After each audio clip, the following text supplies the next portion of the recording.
नमस्कार दोस्तों, electrical work learning में आप सबका स्वागत है। दोस्तों आज हम बात करेंगे नॉन इन्वर्टर एसी और इन्वर्टर एसी के वर्किंग प्रिंसिपल के बारे में, यानी ये दोनों एसी किस तरह से काम करता है दोस्तों। तो सबसे पहले हम नॉन इन्वर्टर एसी के बारे में बात करेंगे दोस्तों। जो ये नॉन इन्वर्टर एसी होता है दोस्तों, इसके अंदर एक सिंगल स्पीड कंप्रेसर होता है, यानी फिक्स्ड स्पीड एयर कंडीशनर भी इसको बोला जाता है दोस्तों। तो ये फिक्स्ड स्पीड कंप्रेसर क्या होता है दोस्तों, अच्छे से समझने की कोशिश करते हैं।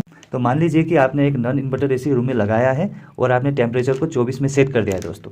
तो मान लीजिए जब आपका जो रूम टेम्परेचर है वो कम होकर 24 में आ जाता है, तो जो नॉन इन्वर्टर एसी होता है दोस्तों वो टोटली कट ऑफ हो जाता है दोस्तों, यानी टोटली ऑफ हो जाता है। और जब धीरे धीरे रूम का तापमान बढ़ने लगता है तो जो ये नॉन इन्वर्टर एसी होता है फिर 100% स्टार्ट हो जाता है, चालू हो जाता है, यानी फिर से काम करने लगता है। तो यही रोटेशन बार बार चलता रहता है नॉन इन्वर्टर एसी में। तो इससे क्या होता है, जो आपका इलेक्ट्रिसिटी कंजम्पशन होता है वो ज़्यादा होता है। तो आप सोच रहे होंगे कि कैसे। जो ये एसी होता है दोस्तों, ये एक इंडक्टिव लोड होता है। तो जो इंडक्टिव लोड होता है स्टार्टिंग में उसके रेटेड करंट से 1.5 से 2 गुना ज़्यादा करंट लेता है। तो मान लीजिए कि जो आपका एसी का रेटिंग है वो 10 एम्पियर का होता है, रनिंग करंट बोल रहा हूँ मैं। तो जब आप स्टार्ट करते हो तो 25 से 30 एम्पियर तक का करंट ले सकता है दोस्तों।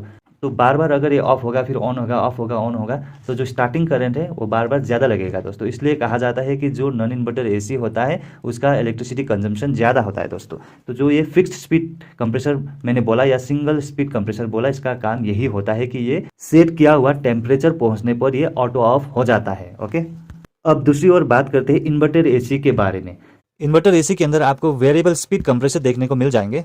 जो उसका टेक्नोलॉजी होता है बहुत उम्दा टेक्नोलॉजी का होता है दोस्तों। तो ये वेरिएबल स्पीड कंप्रेसर क्या है और ये किस तरह से काम करते हैं, अच्छे से समझने की कोशिश करते हैं। तो मान लीजिए कि आपने जो इन्वर्टर एसी रूम में लगाया है उसको भी आपने 24 डिग्री में सेट कर दिया है। तो जब रूम का टेम्परेचर कम होकर एसी के टेम्परेचर से मैच कर जाएगा तो जो ये इन्वर्टर एसी होता है दोस्तों ये टोटली ऑफ नहीं होता है दोस्तों। जो इसका कंप्रेसर होता है स्पीड कम कर लेता है और स्लो स्पीड में घूमता रहता है, मतलब चालू रहता है, पूरी तरह से ऑटो ऑफ नहीं होता है। तो इससे क्या होता है कि जो रूम का कूलिंग एम्बियंस है वो रूम में बना रहता है। और जब थोड़ा टेम्परेचर बढ़ जाता है रूम का तो कंप्रेसर थोड़ा स्पीड बढ़ा लेता है और जो रूम का टेम्परेचर है उसको एसी में सेट किया हुआ टेम्परेचर तक लेके आता है और फिर स्लो हो जाता है। तो इसका मतलब ये है कि जो इन्वर्टर एसी होता है ये बार बार ऑटो ऑफ होके ऑन नहीं होता है दोस्तों, क्योंकि इसका कंप्रेसर बैकग्राउंड में चल रहा होता है स्लो स्पीड में।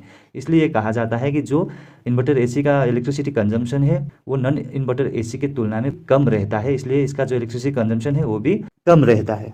तो होप दोस्तों आपको थोड़ा बहुत आइडिया मिल गया होगा कि नॉन इन्वर्टर एसी और इन्वर्टर एसी किस तरह से काम करता है। और आपकी मर्जी है दोस्तों, किसी को इन्वर्टर एसी पसंद है तो किसी को नॉन इन्वर्टर एसी पसंद है, क्योंकि जो प्राइस का डिफरेंस है वो भी मायने रखते हैं जब हम खरीदते हैं दोस्तों।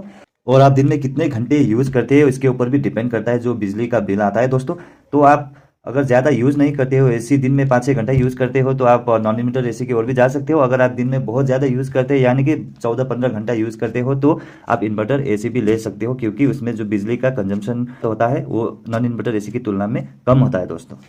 तो होप आपको थोड़ा बहुत समझ में आ गया होगा कि नॉन इन्वर्टर एसी और इन्वर्टर एसी किस तरह से काम करता है और किस में बिजली का खपत ज़्यादा होता है और प्राइस डिफरेंस भी मायने रखते हैं दोस्तों। तो आप एकदम ध्यानपूर्वक जाके पूछ के आप ले सकते हैं। ओके, तो मेरे हिसाब से मैंने विंडो एसी भी चलाया है और इन्वर्टर एसी भी चलाया है दोस्तों। तो जो विंडो एसी है वो थोड़ा बहुत शोर करता है, लेकिन मैंने एडजस्ट कर लिया था धीरे धीरे। तो जो इन्वर्टर एसी है वो एकदम साइलेंट ही रहता है दोस्तों और उसका जो कूलिंग है बरकरार रहता है रूम में। तो मुझे लेकिन विंडो एसी से भी कोई कंप्लेन नहीं है दोस्तों, क्योंकि वो भी बहुत ही अच्छे से चलता है और कूलिंग भी बहुत अच्छे से देता है दोस्तों। ओके, और जो प्राइस का डिफरेंस है वो तो आ ही जाता है दोस्तों, 6-7 हज़ार तक का डिफरेंस आ जाता है दोस्तों। तो आप अपने हिसाब से देख के ले सकते हो। अगर आपको वीडियो अच्छा लगा हो दोस्तों तो प्लीज़ चैनल को जरूर सब्सक्राइब कीजिएगा। थैंक यू वेरी मच दोस्तों, आप सबका दिन बहुत ही शुभ रहे, बहुत ही अच्छा रहे।